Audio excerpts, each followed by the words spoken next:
वसई के Waliv police station अंतर्गत आने वाले राजीवली स्थित सुरक्षा स्मार्ट सिटी में दो मोटरसाइकिलों की आमने सामने हुई टक्कर में 3 लोगों की मौके पर ही मौत हो गई और एक व्यक्ति गंभीर रूप से घायल हो गया। घटना शनिवार की रात करीब 9 बजे के आसपास की है। वहीं वालिव पुलिस के मुताबिक रात करीब 9 बजे तेज रफ्तार एक्टिवा और 2 पहिया वाहन की आमने सामने टक्कर हो गई। वहीं घटना में 3 लोगों की मौके पर ही मौत हो गई और एक गंभीर रूप से घायल हो गया। घायल का निजी अस्पताल में इलाज चल रहा है। आप लोग ये एक्सीडेंट कैसे हुआ? कहाँ से कहाँ जा रहे थे? वसई से। वो एक्सीडेंट कैसे हुआ? कैसे आए हो? मतलब क्या हुआ था? हाँ,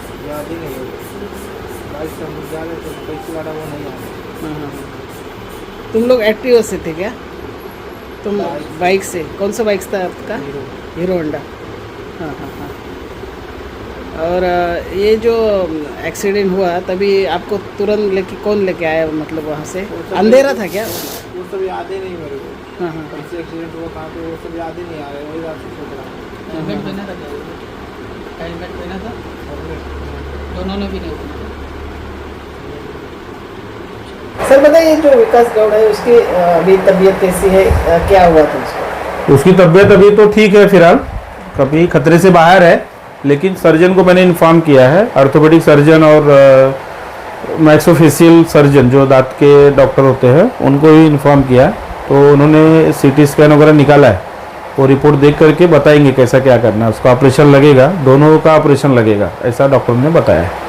सड़क सकरी होने के कारण दोनों गाड़ियां आपस में टकरा गईं और हादसा हो गया। वहीं वालिव पुलिस स्टेशन के वरिष्ठ पुलिस निरीक्षक दिलीप घुगे ने बताया कि मृतकों की पहचान का काम जारी है। काल 8:15 दरम्यान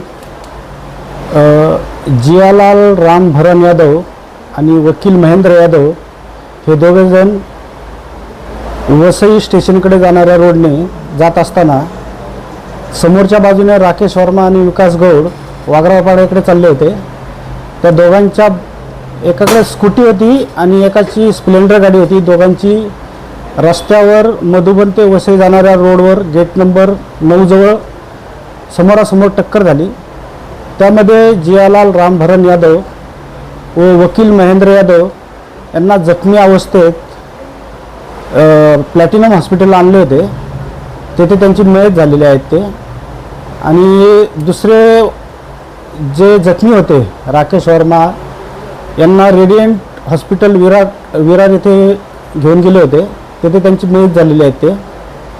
आणि चौथे जे आहेत विकास गौड यांना Om Sairam nursing home capital mall Nalasopara east येथे ॲडमिट केलेले आहेत। ते उपचार घेत आहेत आणि यातील जियालाल रामभरण यादव, वकील महेंद्र यादव व राकेश वर्मा हे 3 इसम अपघातामध्ये मयत झालेले आहेत। यांनी हेल्मेट परिधान केलं होतं का? लोकांना काय आवाहन करावं? यापैकी कोणीही हेल्मेट परिधान केलेले नव्हते। तर आम्ही वारंवार पोलीस खात्याच्या वतीनं लोकांना आवाहन करत असतो की हेल्मेट घाला। हेल्मेट वापरल्यामुळे अपघातामध्ये आपला जीव वाचण्याची चान्सेस जास्त असतात। तरी पण लोकांनी आमच्या आव्हानाला प्रतिसाद देऊन हेल्मेट वापरले पाहिजे असं मी आवाहन करतो लोकांना। वसई से क्राइम रिपोर्टर्स टीवी न्यूज की एक रिपोर्ट।